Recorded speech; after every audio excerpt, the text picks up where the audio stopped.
Opportunity na ganito. Matagal na namin pangarap magkaroon ng bahay. Actually po, buhay namin, nagre-rent lang kami. Kaya nung nagkaroon nito na opportunity, grinab namin agad. Kasi dream din namin mag-aral dito yung mga anak namin sa Baguio instead sa Manila. Maraming salamat din sa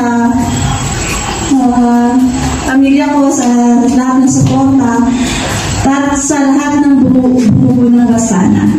So kay Danny, sa mga architects, sa mga engineers na nag-assist sa amin. Pasensya na kung minsan pushy kami, pero ayun, excited lang kami. Out of lang yun, excitement.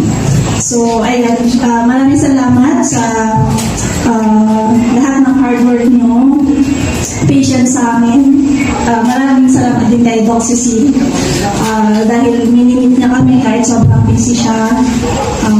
Sino pa ba? Nakalimutan ko. Ayun, lahat kayo. Sa lahat ng mga construction workers, mga gumawa, naging parte sa journey na to. Yun, maraming salamat po. Alright. 1, 2, 3.